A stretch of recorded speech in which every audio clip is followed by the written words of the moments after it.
માં પ્રકરણ 1 મારી વહાલી બિલાડી શોધીએ. ચાલો ગાઈએ. જુઓ જુઓ જુઓ મારી વહાલી બિલાડી. અહીંયા આપણને બિલાડી જોવા મળે છે. શું તું બારી ઉપર બેઠી છે? તો બિલાડી છે એ બારી ઉપર બેઠેલી દેખાય છે. શું તું સૂતી છે પલંગ નીચે?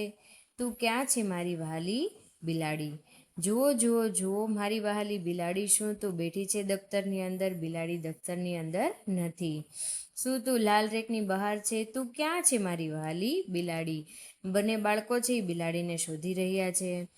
આવ આવ આવ આવ મારી પાસે મારી વહાલી બિલાડી. કોઈ વાર તને બરણીની નીચે નહોર મારતા જોઈ, કોઈ વાર તો તને મોટરગાડી ઉપર રમતા જોઈ છે. મારી પાસે આવ મારી વહાલી બિલાડી. બિલાડી છે એ બરણીમાં નહોર મારે છે અથવા તો કોઈ વાર મોટરગાડીની ઉપર રમત રમે છે. આવ આવ મારી પાસે આવ મારી વહાલી બિલાડી. કોઈ વાર ટોપીની ઉપર કૂદકા મારે છે તો કોઈ વાર સાદડીની નીચે જોઈ. જલ્દી આવ મારી વહાલી બિલાડી. મારી પાસે આવી મારી વહાલી બિલાડી. બિલાડી છે તે બાળક પાસે આવી જાય છે. કવિતાના ચિત્રો જુઓ અને સાચા શબ્દ ફરતે ગોળ કરો.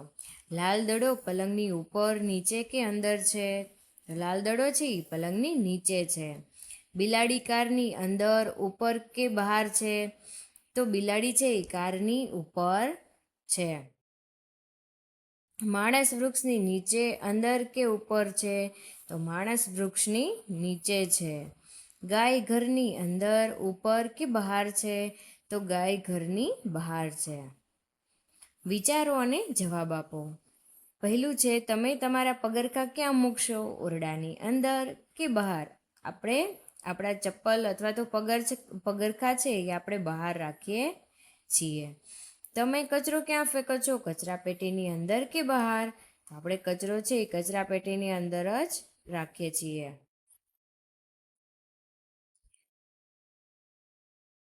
ચાલો રમીએ દડો ફેંકો. દરેક બાળક તાકીને દડો ટોપલીમાં ફેંકવાનો પ્રયત્ન કરશે. જ્યારે દડો ટોપલીની અંદર જાય ત્યારે અન્ય બાળકો કહેશે કે અંદર, અને ટોપલીની બહાર જાય તો કહેશે બહાર. તો ચાલો જોઈએ. ક છે, જે વસ્તુ અંદર છે તેમાં આપણે સાચાની નિશાની કરવાની છે. તો કઈ વસ્તુ અંદર છે? એક ટોપલીમાં ફૂલ અંદર પણ છે અને થોડાક બહાર પણ છે. તો આપણે અહીંયા સાચાની નિશાની કરશું. અહીંયા કારમાં એક બાળક અંદર છે અને એક ભાઈ બહાર છે. તો આપણને અંદર કીધું છે એટલે અંદરમાં સાચાની નિશાની કરશું. જે બહાર છે તેના ઉપર સાચાની નિશાની કરો. અહીંયા રીંછ છે, અંદર પણ છે અને બહાર પણ છે. તો આપણને બહાર છે તેમાં સાચાની નિશાની કરવાની છે. અહીંયા રમકડા અંદર છે અને બહાર છે. તો બહાર બતક છે તેમાં સાચાની નિશાની કરશું. ચિત્ર જુઓ અને સાચા શબ્દ પર સાચાની નિશાની કરો. એક છોકરો ઝાડ ઉપર કે નીચે બેઠો છે? તો એ છોકરો છે એ ઝાડની નીચે બેઠેલો આપણને દેખાય છે. પક્ષી ઝાડની ઉપર છે કે નીચે છે? તો પક્ષી છે એ ઝાડની ઉપર દેખાય છે આપણને. નાકની નીચે સ્મિત દર્શાવતો હોઠ અને આંખોની ઉપર ભ્રમર દોરો. અહીંયા આપણને એક બાળકનું મોઢું આપેલું છે જ્યાં આપણે એને પૂર્ણ કરવાનું છે. નાકની નીચે સ્મિત દર્શાવતો હોઠ દર્શાવવાનો છે અને આંખની ઉપર ભ્રમર દર્શાવવાના છે. આપણા રાષ્ટ્રધ્વજને જુઓ અને તિરંગો પણ કહેવામાં આવે છે. તેમાં કેટલા રંગો હોય છે? તો આપણે જોઈએ કે આપણો રાષ્ટ્રધ્વજ છે અને તિરંગો પણ કહીએ છીએ અને તેમાં કેટલા રંગો છે? કેસરી, સફેદ અને લીલો 3 રંગ જોવા મળે છે. હવે સાચા વિકલ્પ પર સાચાની નિશાની કરવાની છે. તિરંગામાં સૌથી ઉપરનો કયો રંગ છે? સફેદ, કેસરી કે લીલો? સૌથી ઉપર કેસરી રંગ છે. તિરંગામાં સફેદ રંગની નીચે કયો રંગ છે? તિરંગામાં સફેદ રંગની નીચે લીલો રંગ છે. તિરંગામાં લીલા રંગની ઉપર કયો રંગ છે? સફેદ, કેસરી કે પીળો? તો લીલા રંગની ઉપર છે એ સફેદ રંગ છે. તિરંગામાં અશોક ચક્ર ક્યાં છે? તિરંગામાં અશોક ચક્ર એક ખૂણામાં, વચ્ચે કે એક બાજુમાં છે? એક વચ્ચે છે.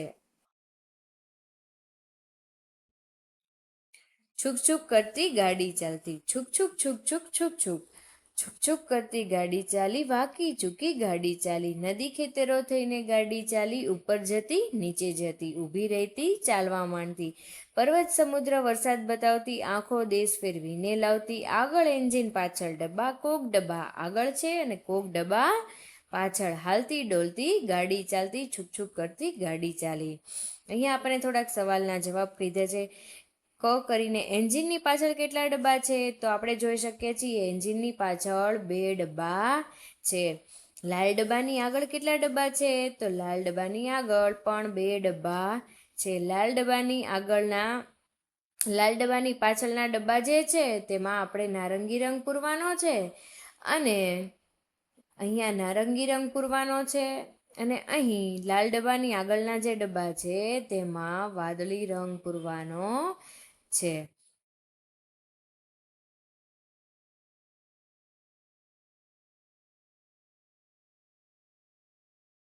બાળકો જોડકણું ગાશે અને એકબીજાના ખભા પકડીને રેલગાડી બનાવશે.